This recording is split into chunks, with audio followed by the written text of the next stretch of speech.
What is up, everybody? Welcome back here to Devy Royale. Me and Jay are back, and we thought it was time to dive into the 2026 class and give you some real live rankings right now. So we're going to go through every position, quarterback through tight end, talk about, hey, who do we like right now? Who's consensus? And I guess I could use air quotes or quotes for that because consensus right now, especially at some of these positions, is really tough. But we're going to be diving in. We're going to deep dive a few guys at each position, kind of talk about where the value's at right now. And then I'm going to be throwing in some takes. I just wrote a big board. You can find our Substack. It's getting released on Monday, the 27th. So I did a mid-year big board of the top 36 assets right now in Dynasty of the 26 class with some of these guys kind of thrown in there, some takes there. So kind of a bit of everything today, talking 2026 class. I know you guys are going to disagree with us. That's the fun part as we dive into here and see what you guys like or don't like. So stick with us.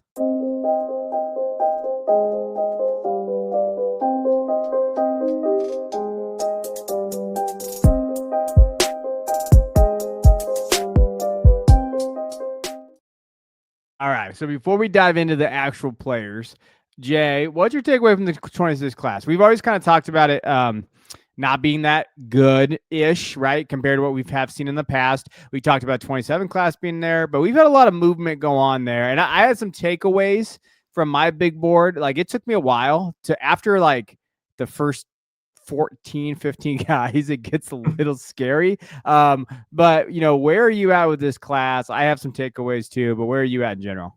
I would say it's a little scary after the first 7 guys. Mm-hmm. That's kind of how maybe 7, 8, something like that, maybe 6. That's where it kind of gets scary for me because I don't think we're hoping for some guys to take off during this season. Now just scrolling through just kind of where we were stats wise in 2025 versus where we were last year in 2024. And we're just not accumulating stats. We're not putting up the numbers that you'd like to see from some of these draft eligible guys. And so there's just like a lesser number of them. And then because you're not putting up the stats like you'd like to see, these then profiles become question marks. And so you worry about where does draft capital end up if the profiles are question marks. Some of these guys are definitely going to get drafted. But yeah, I would say kind of how we're coming into the season. This was maybe like a down class. I don't think that that's changed at all. Yeah. And then from a position perspective, man, I'm like, we're going to talk about some quarterbacks here, but I'm not sure about these guys. I'm not sure about any of them. There's some guys I like more than other guys, but they're not like pristine profiles here. They're not like slam dunk profiles, and there's lots to pick at for each one of these things. Running back, like there's just not a big quantity of running backs this year. There's one. There's one, but there's not a lot of them, right? Yeah. There's one and then a bunch of maybes kind of thing. And wide receivers, maybe there's some depth there. Maybe you can go 6, 7 guys in there. We feel pretty confident about the top 3, maybe. But still, even those guys have a little bit of question marks for some of those profiles as well. Yeah. And then tight ends, it's kind of every year, it's kind of the same thing. You have guys that pop off and shoot off, and you're looking for draft capital and athleticism, and we can see some of those athleticism, but just there's not that many. The number of them is a little bit smaller this year from where we were sitting at this time last year. So again, feels kind of like a down class that didn't change. That's sort of similar. A lot of question marks. And then just looking at the stats, they just haven't accumulated as much stats this season. I don't know what's going on this season, but we're not seeing those draft eligible guys like put up tremendous amount of even just accounting, like yards per game, stuff like that is not as high as, and there's not the quantity of them as there was last year. I was going through and I was doing my rankings for the big board, and I was like, man, I'm still ranking this guy based on perceived value and upside, and that's scary to be doing week 9 of the college football season in October, almost November. And yeah, in general, I'm with you on those things. And it's funny because I did write in there the biggest winner of this whole cycle so far has been the wide receiver group, because we thought they were going to be the worst part of this class. And it's actually funny now. It's kind of flipped, right? It's kind of flipped in there. But let's get into the quarterbacks. So let's talk about 2026 quarterbacks now. So we're just gonna, if you watch on YouTube, you can see it on the screen. If you're on the podcast, we appreciate you as always. You guys are my guys, actually, much more than YouTube. Sorry, podcast guys always got a special place in my heart. So we're gonna read through. I'll read through our top 5 right now on each side. We will dive deep into 3 of these guys, but I'm also gonna just kind of talk about the class as a whole. Right now, here's my top 5. I got Ty Simpson at 1, Dante Moore at 2, Fernando Mendoza at 3. I have LaNorris Sellers at 4 and Jayden Maiava at 5. Jay, he's got the top 2 flipped. He's got Dante Moore at 1, Ty Simpson at 2. We both have Fernando Mendoza at 3. Jayden Maiava is at 4 for him, and LaNorris Sellers is at 5. Overall, when you're looking at the quarterback, we're going to talk about the top 3 guys that we have there. But when you look at this quarterback class, it is a mess because at the beginning of the year, Arch Manning was supposed to be 1. Drew Aller, no distant further than 2 or 3, right? And then K. Klubnik had all the makings for a breakout year this year, and they've all just fallen off the map. Arch has struggled with consistency. He's going back to Texas, or hell, maybe somewhere else next year for sure. Aller, season-ending injury, but before that, through the game right against Oregon, UCLA was just a terrible loss. Northwestern a loss. Klubnik had just been awful. Like, just was straight up awful from the beginning of the area. And really, like, these other guys flashed up, right? Dante, we've talked about in the show, saying, hey, he could possibly do that. Ty Simpson was a guy that some talked about as being a riser, and he definitely has risen up. And then Mendoza was a guy that I wrote about preseason. Hey, he's got tools, but what does that look like, right? And these 3 guys have kind of asserted themselves there. The 2 that I think that we don't have quite in our top 3 are interesting. I think LaNorris is the biggest one. I did a whole profile of him on my big board. I talked about him. I think he's got to go back to school. I have him in here because he's tools, and I did put him in the top 12 of my big board because of tools and what he can be. But he's been bad this year, and that offensive line has been bad. The weapons have been bad at South Carolina. So that's kind of why he falls a little bit for me and you, I'm sure. And the production just hasn't been there, but he's got the tools, right? And Jayden Maiava is another one. The interesting thing about this is, really, I think Ty, he's a redshirt junior, technically, could go back to school. Dante Moore could go back to school. Fernando Mendoza could go back to school. LaNorris and Jayden, all these guys right here on this board right now could technically go back to school. Now, will they all? No, because they're going to look at this position and say, I could be the first quarterback taken. But that, I think, is the most pressing, like, whoa, it could really shock some people if some people go back. Right, exactly. And what do you do if say Moore goes back, say Simpson goes back, say Mendoza goes back? Is LaNorris Sellers come out because he can be QB1? And yeah. I think right now, given what we've seen from the season and what I'm hearing out there, it kind of feels like it's definitely going to go back to school as well. But it'd be really interesting to see if those players do end up going back, if he ends up trying to take a shot at it there. But I'd say surprisingly, Jayden Maiava and USC's offense has been the big riser for me this season. I mean, Dante Moore, Ty Simpson is definitely a riser, but from a data perspective, somebody that really wasn't being talked about in draft circles, he gets the transfer. And this season, he's kind of leading in a lot of categories, and that USC offense is really clicking. He's supporting 2 wide receivers and a tight end in terms of production perspective. So this USC offense is fun. I like what I think Jayden Maiava is going to have the ability to prove out over the rest of this season, especially if things continue.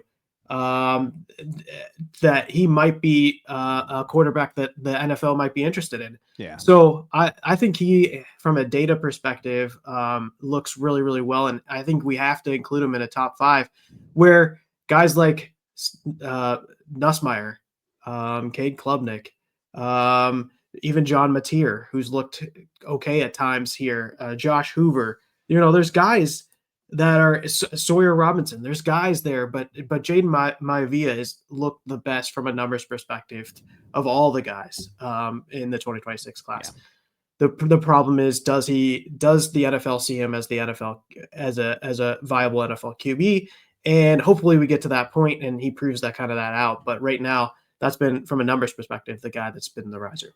Yeah, no, 100%. And I think you're right. We'll have to start looking at some of these later round guys or just punt the position altogether in Dynasty. Say, if these guys don't come out, I'm just out on this. But let's dive deep. Let's talk about Dante Moore. He's your one. This year, when you're looking at redshirt sophomore, obviously played at UCLA that freshman year, had 1,600 yards, 11 touchdowns, 9 interceptions. Sat behind Dylan Graybill last year at Oregon. This year, 145 for 203, 1,700 yards, 19 touchdowns, 4 interceptions. He still looks good at times. Obviously struggled a little bit against Indiana. Offense isn't perfect. I think they need a couple more weapons out there in Eugene for him, but has looked good. So why is he one for you?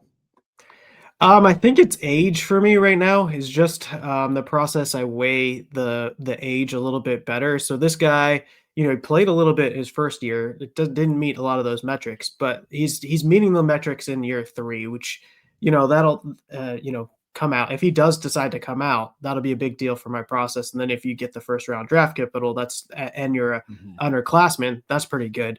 The other pieces of it I'd say is big time throw percentage stands out. So he's got this 7.5%, which is second in all of college football for big time throws. He's making those NFL level throws as judged by the PFF metrics. So I really appreciate that.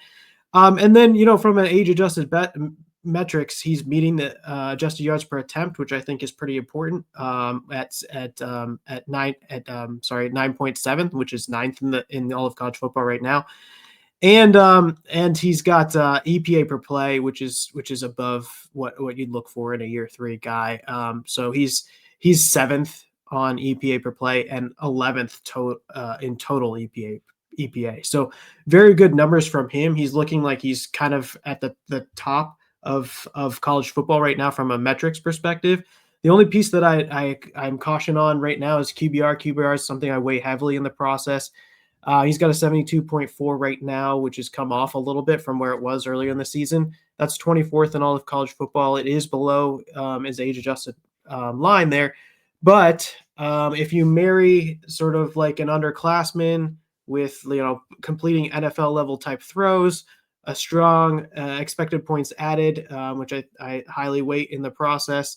I think this is somebody that could be successful in the NFL. It's got some of the makings. It's not a perfect profile, but some of those knocks that you maybe take on some other of these profiles that we're going to talk about, like those warning signs, like that maybe LaNorris Sellers has, maybe because of his offensive line or the system or whatever. But time to throw looks okay. Pressure to sack ratio looks okay. So it's not, there's no like big red flags in the profile. It's just not quite perfect, but good enough for it to be my number one.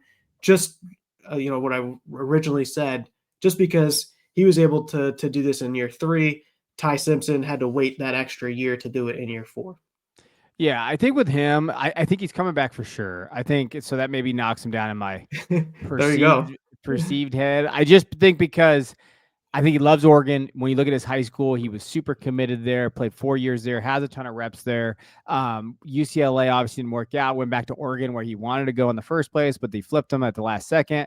And the things that stand out to him on a tape perspective, like you're talking about from a numbers perspective, really, really smooth athlete. I think he can do stuff with his legs too. But who has the best mechanics of any quarterback in this class? It's him. Like Dante Moore, mechanics are effortless. Like you could see that. And he layers the ball pretty well accurately to all 3 levels. I don't know if he has the biggest arm. Like, I don't think he's going to ever have that huge arm that you like. But he does have the arm enough to layer throws. And there's little things about that I like, right? And I think the one thing you have to look at for me is I want more snaps from him. Like, he's under 500 dropbacks. You want to see the snaps definitely go up there. But I do think that, like, the thing is, if he comes out, he could be QB1, right? So maybe he weighs that in his head, like, hey, maybe Oregon goes on a run, a la Ohio State last year, right? Just really pops off in the playoff, and he leads them to a championship. Then I could definitely see him going, right? Like, I think that it's going to be interesting to see kind of how that kind of plays out for Dante Moore. But he's exciting. He's up there for me 1-2 in terms of where he's at. I want to talk about Ty Simpson, because we just did an all 22 breakdown of Ty over on our Patreon. So we watched his tape against Vanderbilt. And I did a big deep dive on Ty a couple weeks ago, so I've kind of been diving into him. Ty has had one of those years that like you look at like Joe Burrow came out of nowhere, right? We've seen this before where this quarterback comes out of nowhere and just elevates himself to that premier, what is he? Heisman possibly, right? We're talking about a guy that could be Heisman. And this year, 2,100 yards, 20 touchdowns, only 1 interceptions, 2 rushing touchdowns. The 1 interception he had against Vanderbilt, we'd actually covered it all 22. It was the right read. It wasn't even that bad of a throw. It was the right read. Corner just made a hell of a play, like in the coverage there. He's really, really kind of stood out this year in terms of himself. He's got Alabama humming, all right, after that Florida State game. But here's the thing that stands out to me about Ty. You could tell he's been in that system. He may not have played, right? So this is his 4th year in the Alabama system, hasn't had a ton of snaps, but you just see his processing and rhythm. Just reads consistently. He is the best pre-snap diagnoser of this class. Like he sees the field really well. He knows where he's going to go to the football. He diagnoses coverages quickly. They do a good job of that when they watch Alabama's offense, when they get everybody in motion. They help him, but he has to do it, right? And so I think he anticipates where the ball needs to go very quickly. And his anticipation really eliminates like post-snap problems. He knows where he needs to go, unlike Aller, a guy like Aller that we've seen before, like post-snap, oh my gosh, where does this ball go now? And then that's where you see interceptions come from. Ty is like, I know where this ball's going. He doesn't just go to them every single time, but he reads defenses well enough where he can get to a second read if needed. That's to me, like he's got it. Like he's got that it factor a little bit. I love his pocket awareness. I love his ability to move up and do those type of things. And I think the one area that NFL is going to really like about him is he turns a ton of broken plays into positives. Like, and he doesn't have a ton of negative game script plays. Like you see it on there. He got sacked maybe twice in that Vanderbilt game. That was his fault. The 1 interception in the big game that he played. But he does a lot of good things throughout the game that just equals positive plays. And he plays like an NFL guy. Like he really does play like an NFL guy. So Ty to me is at my 1, but you can flip him for Dante Moore. It's fine. But I just think Ty's playing some of the best ball out there. Yeah, no one disagree. I think that shows up in the numbers as well. But just the 4th year piece of it versus the 3rd year piece of it. It's funny. Maybe you make exceptions for these big programs like this, and there's definitely some players that were playing ahead of him, and but he's really showing out this year. And you can see it in the numbers. QBR 12th in the all of college football, 9th in adjusted yards per attempt, 2nd in total EPA per play, 10th in second in total EPA, and then 10th in EPA per play.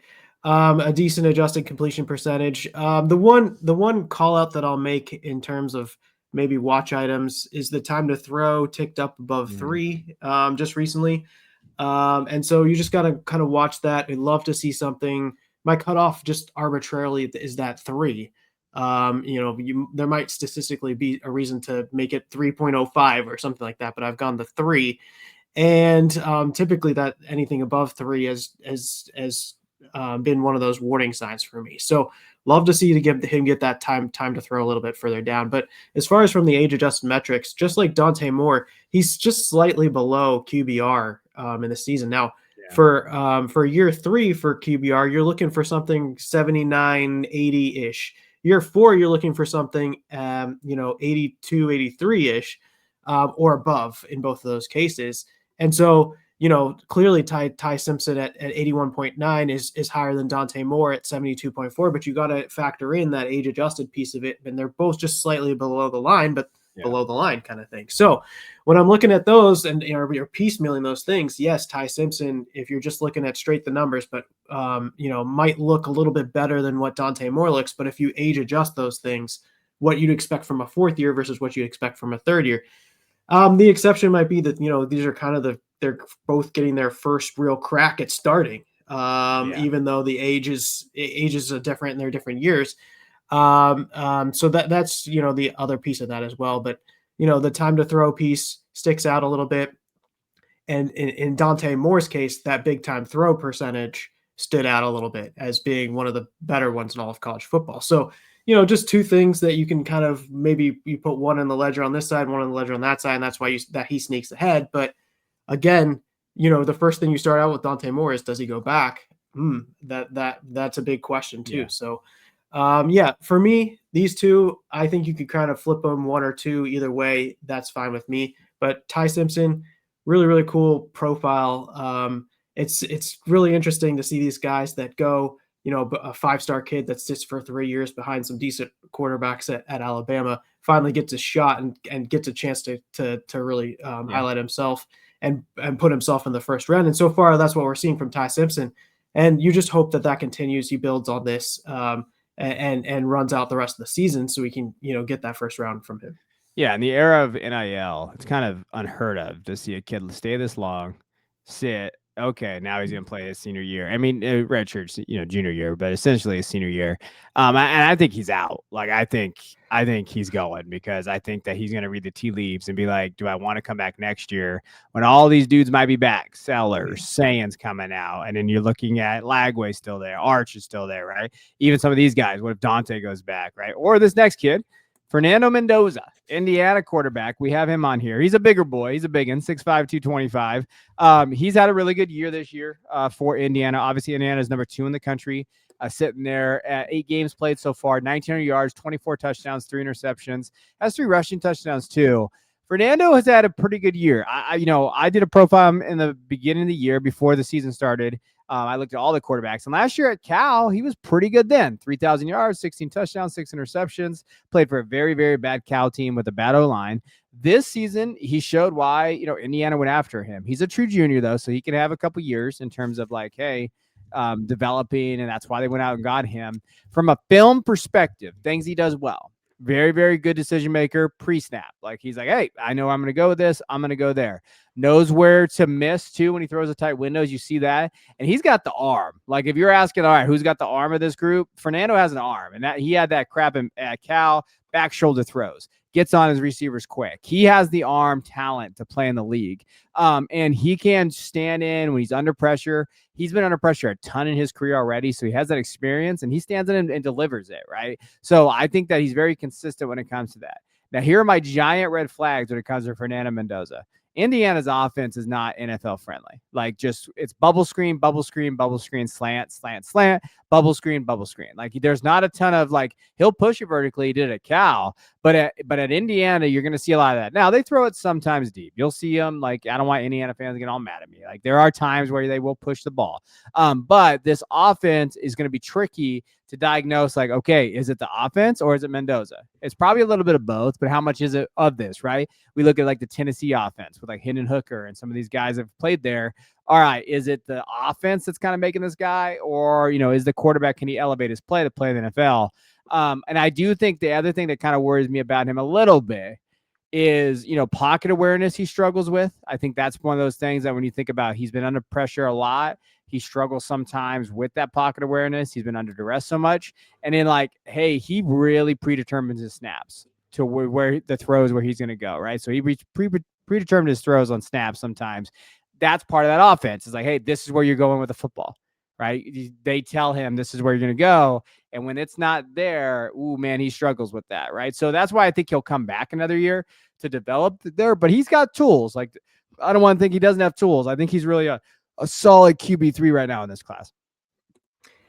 Yeah, I would totally agree with that. That's why I got them at 3. I would say just a little bit different perspective from the data there, because my adjusted yards per attempt for him is 11.1, which is the first in all of college football. His yards per attempt is 9.4, but the adjusted yards per attempt is 11.1.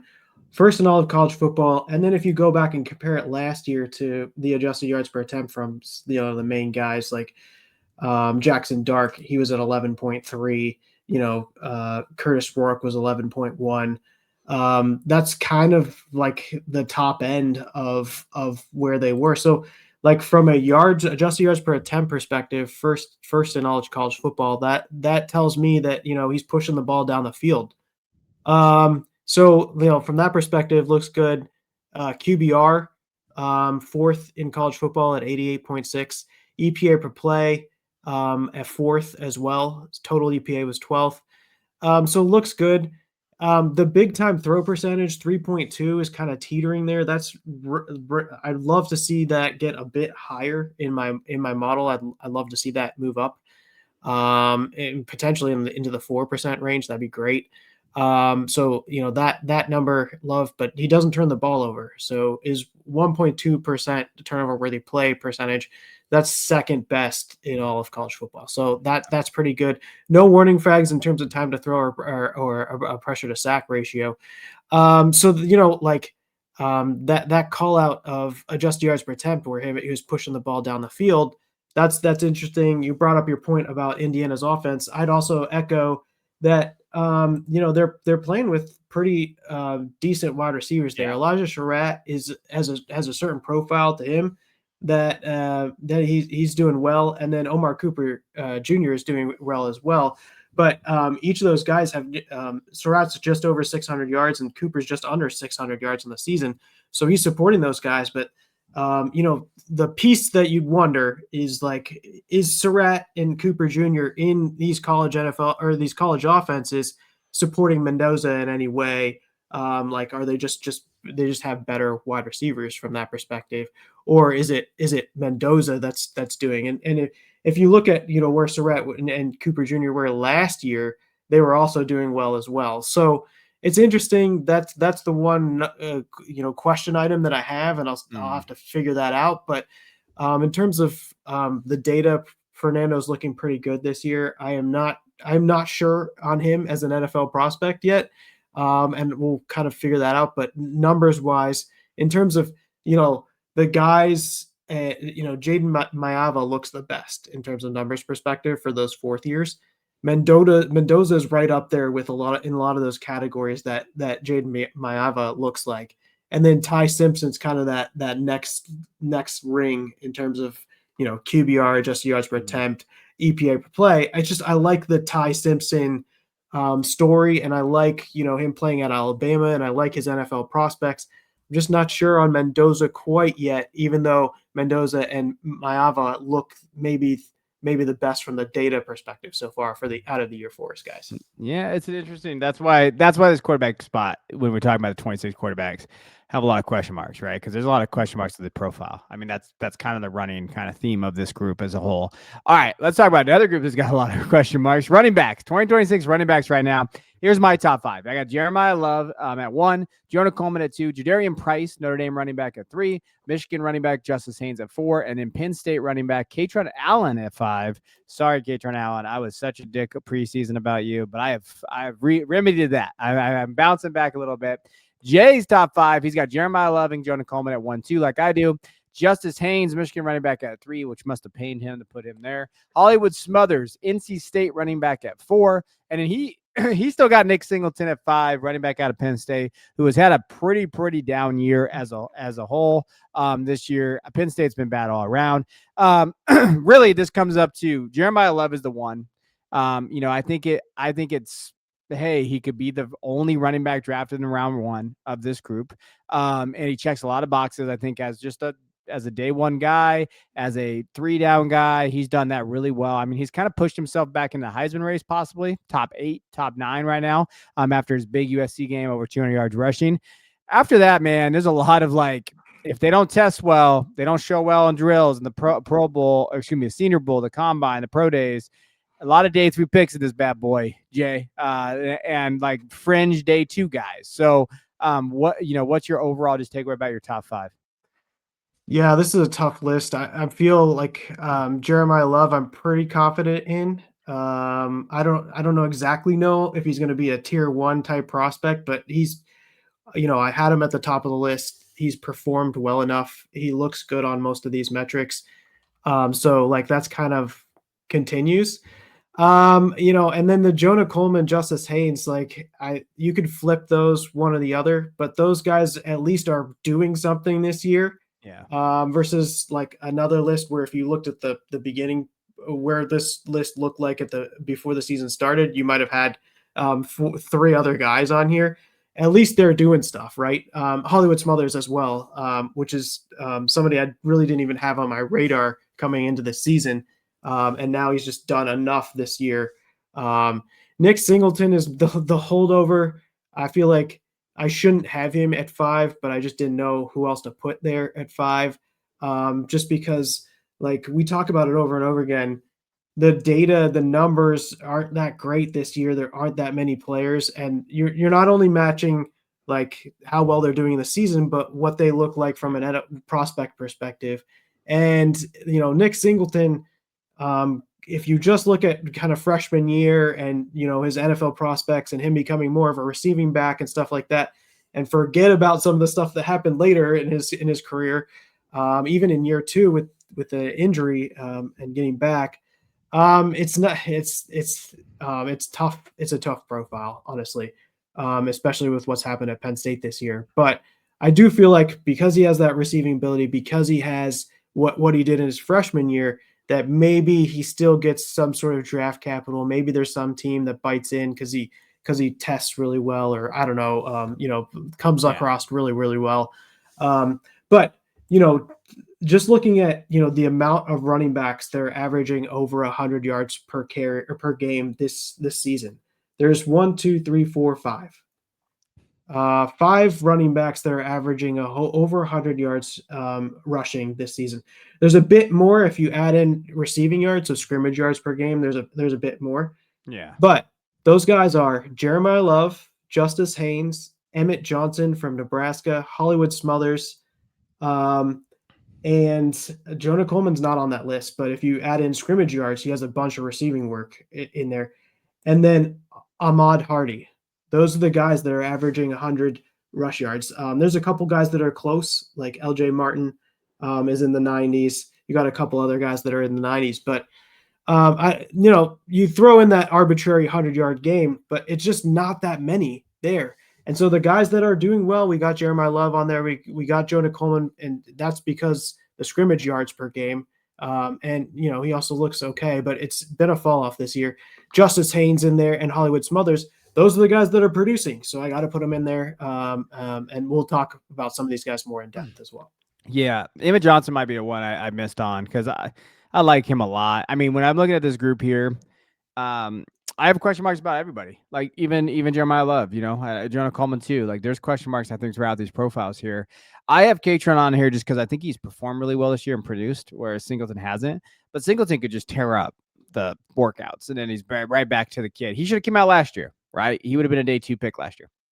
He could have been RJ Harvey. Like that could have been literally Nick Singleton could have got drafted by the Broncos and been RJ Harvey. Like, and now I could have seen that. But it just didn't happen. Now, when we dive deeper into these guys, Jeremiyah Love, he's obviously had the big year so far, 124 attempts, 758 yards, 9 touchdowns, showing some receiving chops a little bit, 19 catches, 197 yards and 3 touchdowns there. The thing with Love is, when you look at him, really physical relative to what his size is, 6 foot 215 ish. I think that they'd like to see him probably get a little bit more mass, like 225 to be a 3-down guy. But very patient. He follows his blocks. I mean, he's got good speed. Like he can break away very easily from the pack. You saw that in some big touchdowns that he's had this year already and in his past. Good enough as a pass catcher to stay down there. I think the big thing for me with Jeremiyah Love, he's got to be a better pass protector. I think that's going to be something that could screw him in terms of keeping him on the field there. And I do know, like, hey, the most attempts he's had is 163. I think he's going to blow through that this year because they're leaning on the run game a little bit more out there in Notre Dame. So can he kind of get that volume and really go and kind of be a 3-down guy? I think that's the biggest question mark. I think that's yet to be seen, but I don't see anybody ahead of him right now as a running back one. Yeah, it's hard to put anybody ahead of him. No. So far, he's first in scrimmage yards per game at 136 yards per game, third in rush yards per game at 108. Yards per team play, something I look at, especially on an age-adjusted basis. So far this season, he's first at 2.08 yards per play. He's averaging about 6.1 yards per attempt and 3.8 yards after contact per attempt. So that 3.8, love to see that up above 4, but the 6 is great. And then just like, normal stuff that I'm looking at from his perspective, missed tackles forced per attempt this season is a little bit lower than I'd like to see. Love to see something in the 30% range. He's in 24% range, but he hasn't really signaled that's like a big strong pursuit of his. 41% breakaway percentage, not incredibly great, but that's what it is for this season. 92% elusive rating. Love to see that up around 120. That's where you'd love to see if everything was clicking. But he's got the best PFF rush grade on the for college at 90.4. So that's also looking pretty good. And this is the third year. This is an underclassman. Started at the top of the position, looking good in terms of yards per team play. And then the other thing I look at is rush yards are expected from a career basis, and he looks on the positive end. There is accumulated over time, so it looks like a decent profile. If he gets that good draft capital, you're going to want to try and make bets on this guy. It's not a surefire. It's like some of that stuff that, especially that PFF stuff that I mentioned in terms of missed tackles force, breakaway percentage, elusive rating. It's not perfect, right? But so far in terms of what we're seeing this season, he looks like the best one of the bunch. And he kind of started the season that way, and he's definitely getting the draft hype as well. So a lot of things you like to see. Yeah. I mean, you hit it on the head. He's not as elusive as you wish, right? Like he can be explosive, but you love to see the elusive rating go a little higher. There's things that, like, yes, projected in his profile, I'm like not a huge fan of. But he is the one right now, right? And like now, here's the question: do you think he goes round one? No, Yeah, I mean, that's you tough. could. I don't want to say that this is like a Bijan Robinson, a Saquon Yeah. Barkley profile that goes in round one. If a team needs a running back and this is the one that they want to take, sure, yeah, they probably could go in round one. But like in terms of profiles that deserve first round picks, from an NFL perspective, no, I don't think this is a tier one quite yet running back. There are definitely some holes. This might be the best running back of this class, but is it like the top end tier one running back? Not quite there yet for me. Yeah, and I think he's more of a late 20s type of back, like than a top 15 type guy. All right, let's go to Jonah Coleman because we both really like Jonah Coleman. He's a guy that I've really kind of been on for the last few years, even when he played out here in California. So shout out little Sacramento boy. And then he went to Arizona. He followed his coach Jed Fish over to Washington. In the last 2 years, he's looked really good. Last 3 years, really. His true sophomore at Arizona, 871 yards and 5 touchdowns and 283 yards receiving. Last year, he had 1,000 yards rushing, 177 yards receiving. And then this year, so far, 643 yards, but 13 touchdowns. And, Jay Sheets is going to like this. 27 catches, 316 yards, and 2 touchdowns in the receiving game. And the one knock on Jonah Coleman coming in this year was, okay, can he be a receiver? Is he going to be able to improve that? Can he kind of improve what he does from scrimmage? He's knocked those out of the park. Now, the knocks on him from like a scouting perspective, he is not a burner, and he is not a guy that's going to be like that big play guy all the time. Like when you look at his numbers and you go through even his PFF stuff, it looks good at times in terms of like, hey, big time, when you're thinking of missed tackles force, you're thinking of broken tackles, you're thinking kind of moving the chains type guy. He's not sexy. He is not sexy, but he can just kind of be a guy in an offense that they can kind of rely on. I look at him as being a very solid 1B to a team. Like if they can find a team like a David Montgomery type, if he can kind of hit that ceiling, I think you'd be really excited about. But a very solid back that's checking a lot of boxes. Yeah, I agree with that too. And 80 yards per game rush yards, 120 scrimmage yards per game. That receiving piece that you talked about, believe it or not, I believe he leads all of college football in receiving yards from the running back position. So that's pretty good, from what we're looking at. So like a good, decent pass catcher from that perspective. Yards per team play, he's fifth. Jeremiyah Love was first. He's fifth there. This is where it gets a little interesting for me, and I do think all of this stuff kind of came down this season, even though this is like a big volume year for him, in terms of him being the biggest part of this offense. He's averaging 5.1 yards per attempt. That's a bit lower than you'd like to see. And his yards after contact per attempt, 3.6. As somebody that's got that big base, you'd love for him to be, break more of those tackles, get more yards after contact from that perspective. In fact, sort of like Jeremiyah Love, all these stats kind of are fairly similar, but they came down from last year to this year. So Jeremiyah Love had a 30-something% missed tackles forced per attempt last year. And so did Jonah Coleman. This year, they're both at 24%. Jeremiyah Love, his breakaway percentage was 41%. Jonah Coleman's 32%. His elusive Yeah. rating, Jeremiyah Love 92, Jonah Coleman 87. So like, those metrics, if you're looking at that PFF stuff and you're assigning some weight to the missed tackles force, the elusiveness, the breakaway percentages, it's been a downgrade this season from last year to this year, even though the volume is up a bit. Yeah. So this year, so like it's kind of marrying a couple of different things, right? So like in college, some of the most predictive stuff is how big a part of the offense you are, but you also want to be pretty efficient. And you want to show that you can be elusive, you can break the tackle, you can get the first down, all those things. And it feels like Jeremiyah Love and Jonah Coleman are both off a little bit this year versus where they were last year. Yeah.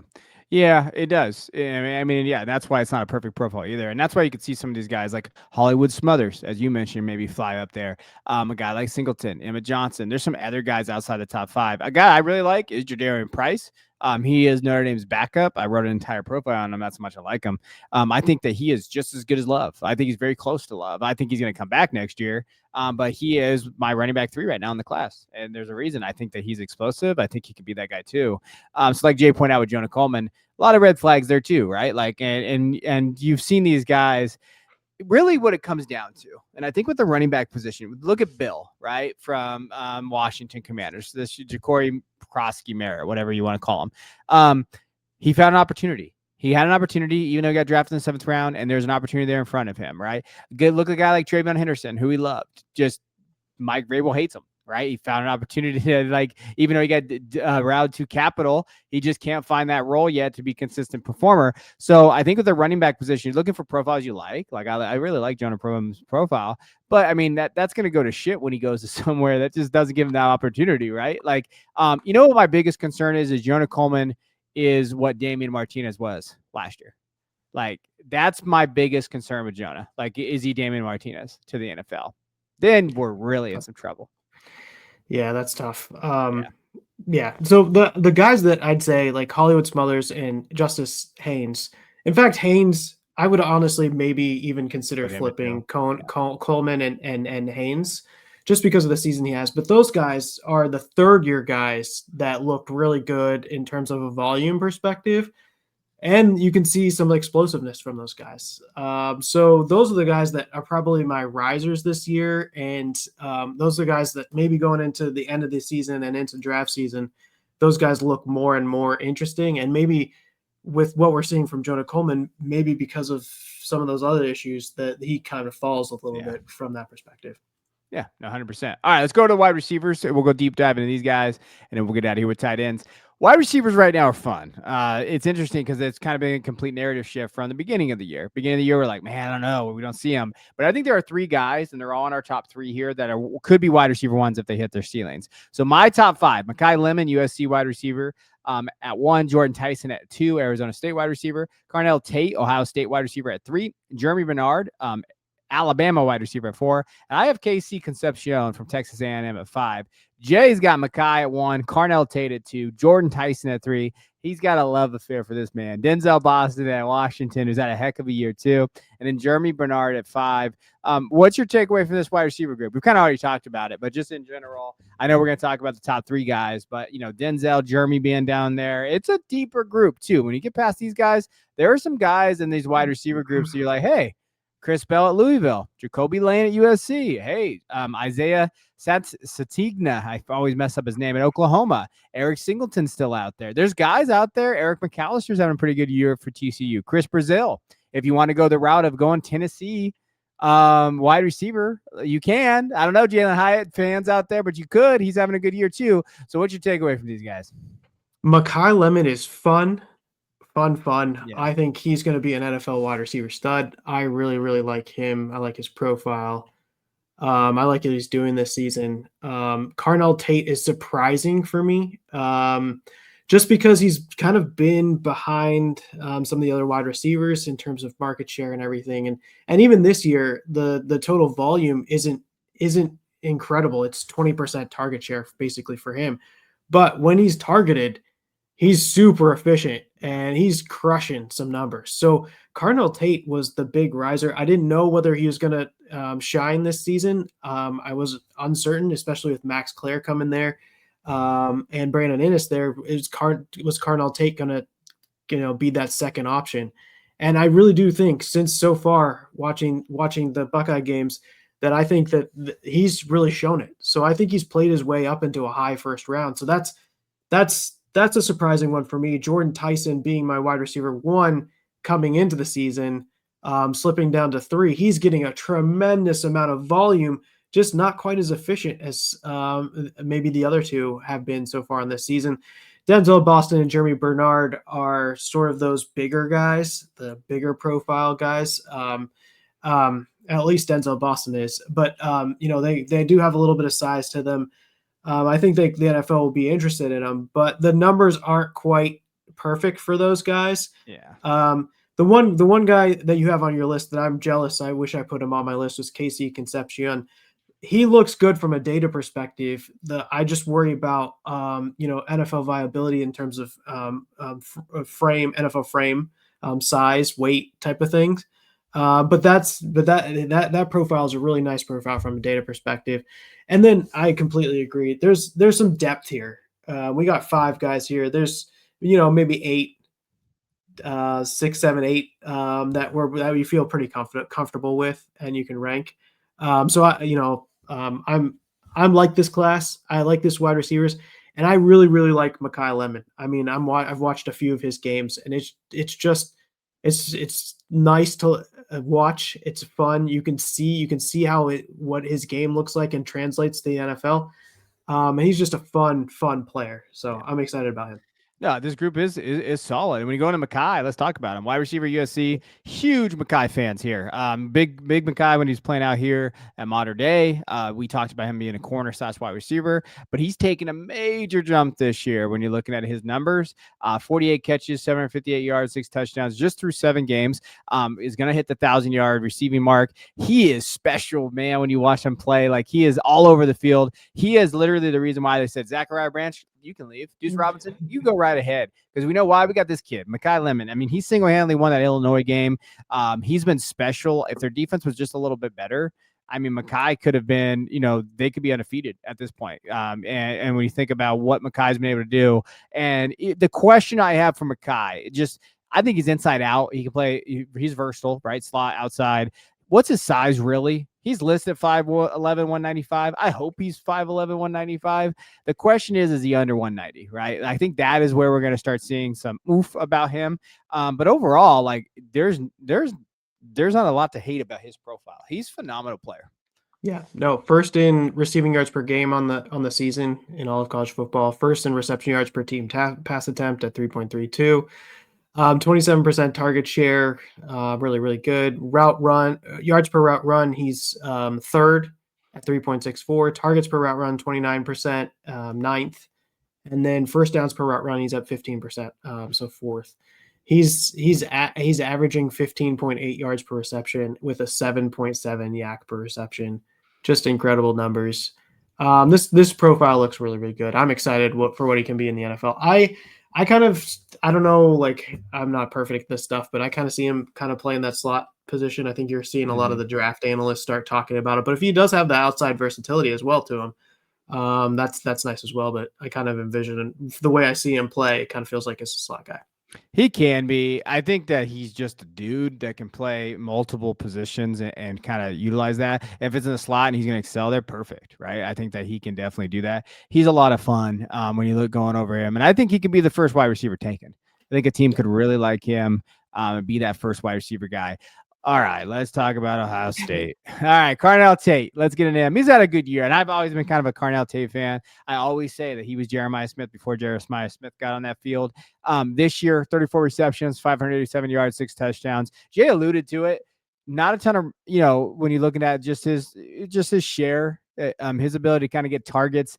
Not a ton of targets available at Ohio State. Julian Sanders looked amazing this year. I mean, just getting the ball out, getting into his weapons. And you've watched them more than I have. I just hate watching them if the game's close because I want them to lose. Other than that, once they start blowing out teams, I quit watching. But Julian Sand knows where he's going to go to the football. It's Jeremiah Smith times 10, right? And then it's like, oh, wait, I got Carnell Tate, the 6'3", 195 monster that's just going to go down the field. I can just throw it up to him, right? And like he does that very well, averaging 17.3 yards per reception right now. He's a really special athlete. And I think his athleticism and his athlete is going to get him drafted in the first round if he comes out. Yeah, like I said before, I mean, he's pushing himself up the draft boards. I think starting the season, I would have probably guessed second round. But what he's done so far this year, he's pushing into the first round, maybe top half of the first round type of game. He does have that 6'3", 195, so he's plays on the outside. That's probably pretty valuable for the NFL. And he can really catch a good deep ball. He runs nice routes. He can do most everything you'd want to see. The question was always share. He had target share this year of 20% so far. So, like you said, the first guy is Jeremiah Smith. But I do think that is he going to be maybe the alpha or the primary guy at some team? I'm not, maybe he has the possibility to do that. Maybe you can consider him one of the better players in the NFL or in the college besides Jeremiah Smith, who's on his own team. But really, he'd be a really good complement to another wide receiver as well. If he can find his way into a place where, that you have like a Jeremiah Smith or, another player, that I think would be the most successful position for him. So like, a guy like Tedero McMillan coming out, you're like, you want him to be the 1A position. Yeah. Carnell Tate, I don't know if you want him to be the 1A. You might want him to be the 1B on an NFL team, an NFL squad with a good quarterback as well. So I like that. Really, really stepped it up this year. Reception yards per team pass attempt 2.86. So that's 6. So we talked about target share, which is way down there. There's lots of college players, lots of college teams where you're getting high 20% share, but he's actually converting that share into a lot of yards, right? Yeah. That 20% he's converting into a lot of yards. You see that in the yards per route run number. He's 6th there at 3.23, and he's getting a lot of first downs. So, with Jeremiah getting double, sometimes triple covered, who's the next person that Julian Saint's going to? He's going to, Carnell Tate with a 12.6 first downs per route run. So that's 18th in all of college football. That's nice. So really, I think he's proved out. The one other thing I wanted to mention, EPA per play, something you see me mention a lot with quarterbacks. It's not only a quarterback thing, it's also a wide receiver thing and some of the other positions. 4th in all of college football, a really high EPA per play of 1.23. When you're looking at an age-adjusted basis, it looks very, very high versus everybody else in this for his 3rd year. So really, really like what he's done this year. I do think he's a riser, somebody that maybe in the 2nd round, moving to the 1st round now, maybe top half of the 1st round. And with not having a full share, he's able to put up a lot of great numbers. Every time you watch an Ohio State broadcast, the announcers say, anytime Carnell Tate does something good, he might be the best, the second best wide receiver in all of college football, but the first best wide receiver is already on his team. So yeah. That's the thing you get. He would be, if you go and take him and put him on LSU, you put him on Texas A&M, you put him on Washington. What does it look like? Is he the guy? And what does that look like? So just something to think about. And I just think that this has been a good rise for him. So I have a comp for you, or I have like an NFL guy that I think he's kind of like because you know how you keep talking about like, hey, probably a like a complimentary wide receiver too. He's George Pickens, Jay. I think he can be a George Pickens type, like a very solid wide receiver too. His deep ball, I'm glad you brought that up because I should have done that. He's one of the best deep ball catcher, kind of like George Pickens was, like at Georgia. Healthy George Pickens at Georgia is exactly kind of what we see from Carnell Tate. But Carnell Tate seems to not be as a diva-ish, right? Like, I don't know if there was a little diva-ness over the summer we heard, but like nothing like George Pickens. George Pickens takes the cake at diva-ness, like in terms of what he does. So if he can be a George Pickens type, like I think you say sign me up, right? I think that'd be a very solid ceiling play for him. All right, I want to get into Jordyn Tyson. Arizona State wide receiver this year, 57 catches, 628 yards, 8 touchdowns. We did an all 22 on him. We kind of broke down his film. There's some things that are concerning. So I'm going to go there first. He doesn't play hard all the time. I think when you watch this tape a lot, you'll see a lot of like no effort blocking. And like we talked about in the all 22 film, that's going to really ding him for some teams. Some teams, and people can roll their eyes at this, they love when their wide receivers block. They love when they get dirty in there, and they love that kind of effort level. He didn't have that. And I think the other one is injuries. He missed out that year with his injury in 2023. Last year, he got banged up, couldn't play in the playoff, couldn't play last couple games of that season, was injured again. This year, he's injured. He was out this last game where they lost to Houston this last weekend, but again, banged up. And I think the durability thing to me plays a role in this, right? And that's why I could have flipped Carnell too, but I didn't want to be chalky with you as well. I do think when Jordyn Tyson is healthy, and he's on the field, the dude can catch everything. He's a phenomenal athlete and he does a great job. And I could definitely see a team having him as wide receiver one on their board. But there are some concerning things in his profile. Yeah, and it's coming in my wide receiver one, it's the difference between him and Carnell Tate is kind of quite interesting because Jordyn Tyson is getting a tremendous amount of market share. He is basically their offense. He's get 31% target share, so call it 30 plus target share on there. And the targets per route run, 32%, second in all of college football. This is a tremendous amount of share of an offense. So to the extent that you believe that, that's nice. The problem is it isn't converting to a tremendous amount of yards in total. So whether you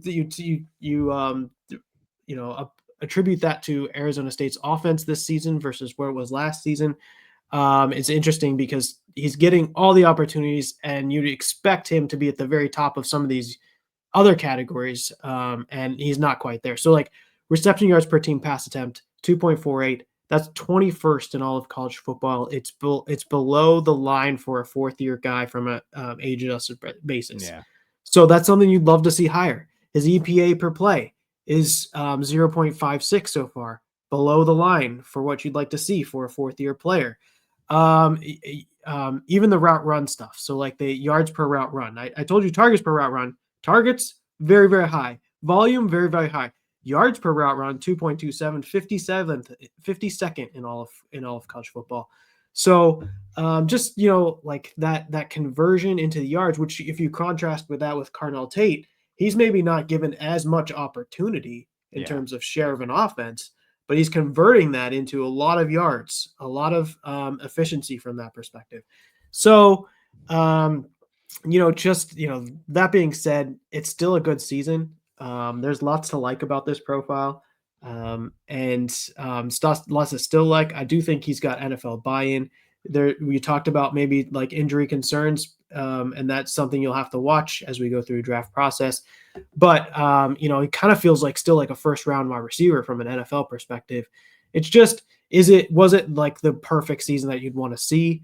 So far, from an age-adjusted perspective, from all those metrics that I'm kind of looking at, not quite what I wanted to see, but they still got some time in for the rest of the season. Love to see him, start putting up giant games and get himself above the line for a lot of these categories, and then maybe I can rise him up a bit. I just don't think he's going to get it. I think he's going to be out. I think Arizona State lost another game. I think Sam Leavitt is banged up. I think that team is banged up. And then what happens if they just call it in? What happens if Jordyn Tyson just says, I'm out. I'm going to go get prepared to the NFL. And then your spreadsheets are not going to like that, Jay. That is not going to be something they like very much. Now it's a very ceiling play, potential play. And he has it. We've seen him when he's out there. But again, here's what I'll say about these three guys. I don't, and really in this wide receiver class as a whole, I don't see a ton of a wide receiver one. I think a ceiling, obviously, they're going to hit their wide receiver one. But I think all three of these guys are very good complements, right? I think now, if I was going to pick one, if I had to pick one that I think could be a wide receiver one and lead his team, Tyson might be the guy just based on what we've seen at Arizona State, like just based on his skills and kind of him being able to be on the outside, inside. He's size 6'2", 200, right? I think Makai's size ruins that a little bit for him. But if I was going to choose a wide receiver one, a guy that I was like, yeah, I could see him leading the team. Now, I don't know how good that team would be. Like, I'm not sure, like, kind of like, all right, what does that team look like in terms of like their offense? But a guy that I think could be comfortable enough for a couple years to be that one. I think Tyson is that guy. He might be. If I was picking, I'd probably pick Makai Lemon. Look at how many teams where look at how many teams right now where the slot wide receiver gets the ton of targets and sort of leads the league. But a lot of times with the slot wide receivers, you need to pair them with wide receivers on the outside. The slot wide receivers might get the volume from that perspective. But I don't know. You think of like Amon-Ra St. Brown. You think of like Ladd McConkey. Like what can he do in that slot to be the number one guy for a team? I think Makai, like just watching him play this year, I think he could probably do something like that if he gets in the right situation. So that would be my pick. Yeah, that's why he's my one. I mean, there's a reason why he is my one. I get it. Yeah. But I think like I get worried. Like Ladd has struggled a little bit this year. Like some of those profiles where you're like, hey, they were. I think there's a lot of things that have to go right for a guy like Makai to be the one, where there's a lot less that have to go right for Jordyn Tyson to be a one. That's just kind of how I've seen those guys. All right, let's get into the position me and Jay love so much. This is the position that we hang our hat on as being the experts. Tight ends, baby. 2026 tight ends. We're not experts on tight ends, although there are guys that we like, and there are profiles that stand out. Here's my top five. Kenyan Sadique out of Oregon. Max Clary out of Ohio State. Jack Indries out of Texas. Michael Trigg out of Baylor. We're back, baby. You and me have not. We've had a great relationship, Michael Trigg, for the last 5 years. Tanner Koziel, I think is how you say his last name, out of Houston. I have Tanner on some college teams. I actually really like Tanner as a prospect. He's a lot of fun to watch. I just have him on here because he's a lot of fun to watch. Plus, he's 6'7", 240 pounds. That's my big one. Jay. He's got Kenyan Sadique and Max Clary 1 and 2, like I do. You got Eli Stowers out of Vanderbilt. Daquan Wright is an interesting one out of Ole Miss, and he's got Michael Trigg in his top 5 too. That's an homage to me. It has to be, but Michael Trigg is playing very well.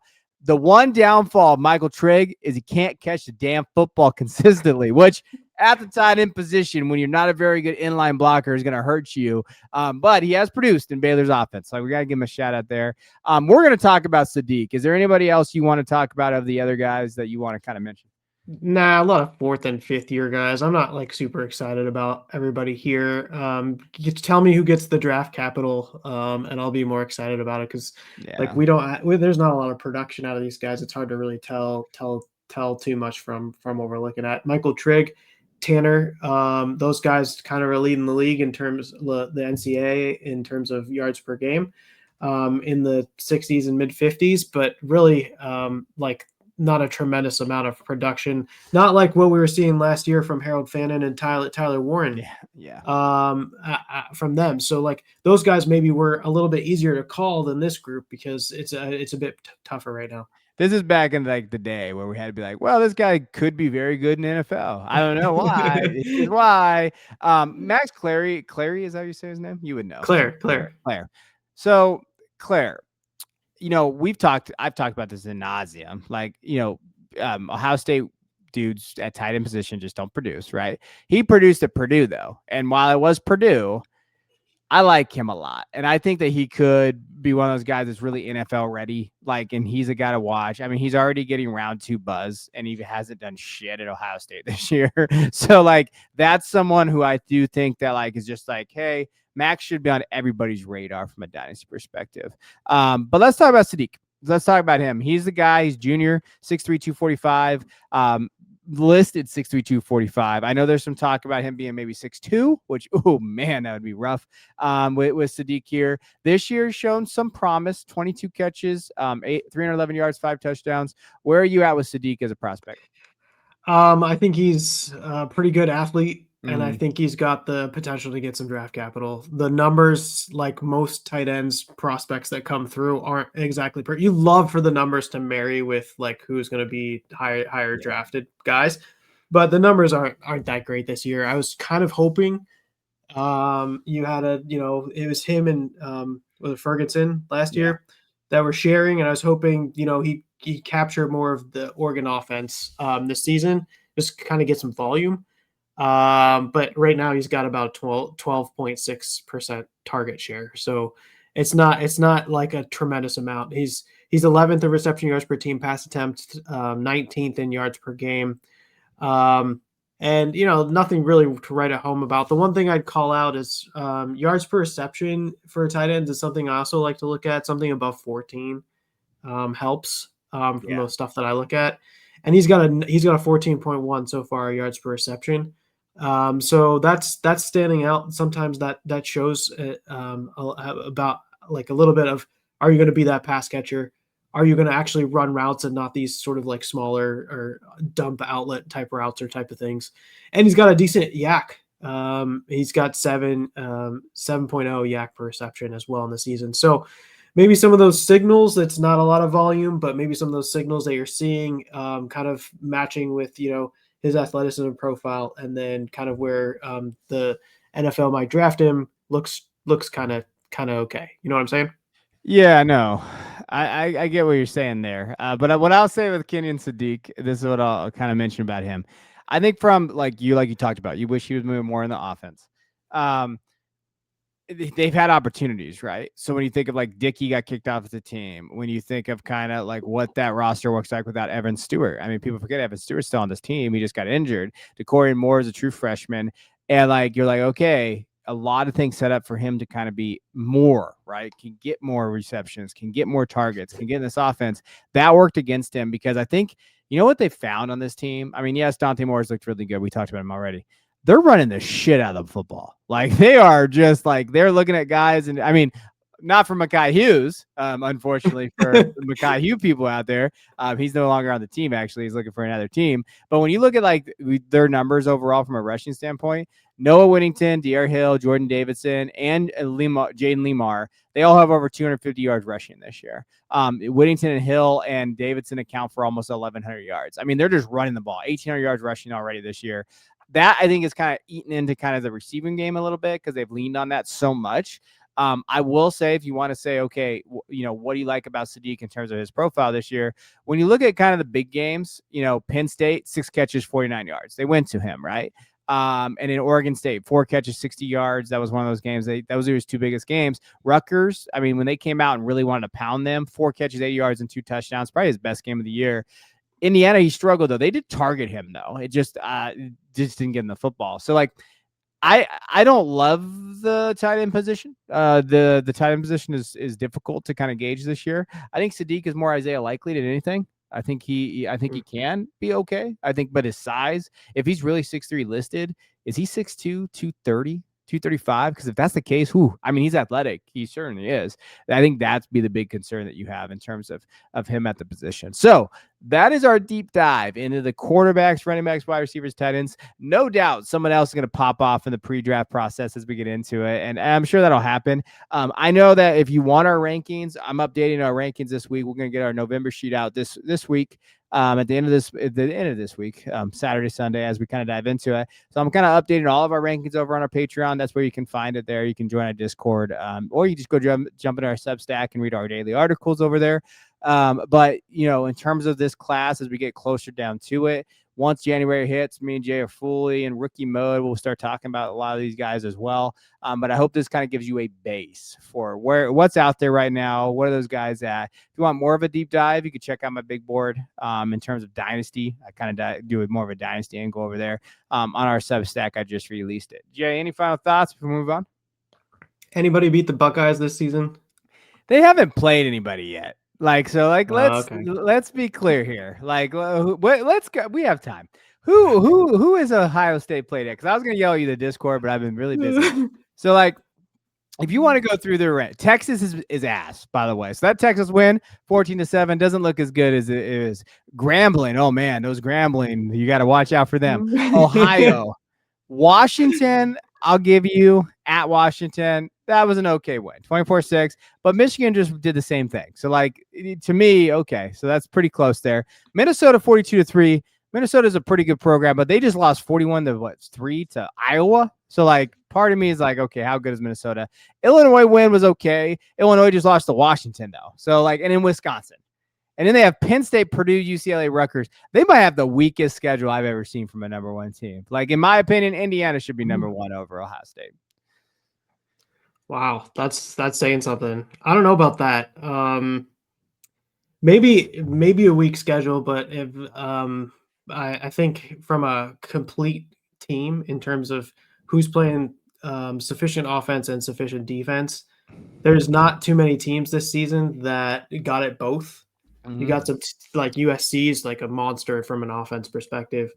And maybe like a Texas Tech's look pretty good from a defense perspective and some other teams. But in terms of putting the complete package, offense and defensive on the team, if you look at a lot of that data, kind of feels like Ohio State. But yeah, if your argument is they haven't played anybody and they're not gonna play anybody, then yeah, maybe that'll come to the test when they actually start playing teams in the playoff. But whoa, buddy, you forgot a game. November 29th is a game that we're gonna see what happens there. Yeah, we will see. We'll see. That'll be the big one, I guess, on the season. Your defense is the best I've ever seen, and so that'll take you as far as it takes you there. But I will say, playing Michigan at home on the 29th, Michigan could be 10-2 realistically and competing for a playoff spot at that point. Now I think Ohio State's better than them this year. I do. Like I thought they were better than last year too. Yeah. So like, there is that, but I do think that like, when we're looking at Ohio State, I think the one thing that separates them this year is their defense. Their defense is just flying around everywhere. But I also don't think that their schedule is as tough as like what we thought it was going to be heading into the year. Yeah, I mean, starting the season, versus Texas, the number one team in the country, is rough. I think that was really tough to do because we had such high expectations, but those kind of games sometimes can be really tough, especially with the Julian Sayin not having started a game before. So that was a big test, even though like we see what Texas is now. At the time they were very, very well regarded and well thought of. So and the Penn State fall off has been like historically bad. So we really thought that Penn State was going to make a run at it this season, bringing everybody back, and that sort of just fell apart. So you would have thought that would have been a top 25 opponent as well, but I guess we just get Michigan at the end of the season, and hopefully we'll see what happens there. Yeah, well, that's going to be the key there. I think that Texas game, we didn't know Arch was as ass as Arch is, and I think that offensive line, and I think that offensive line, we didn't realize how bad they were. I mean, and I stand by this. I think Caleb Downs is the best defensive player I've ever watched play college football. Dude's everywhere. So like that is also part of it. So I will give Ohio State some flowers there. But I still hate Ryan Day. He's an interesting young man. All right. We'll move on. We'll be back in a couple of weeks. Hope you guys enjoyed this. Stick around. Go find our content over on our Patreon, on our Substack if you guys want daily content.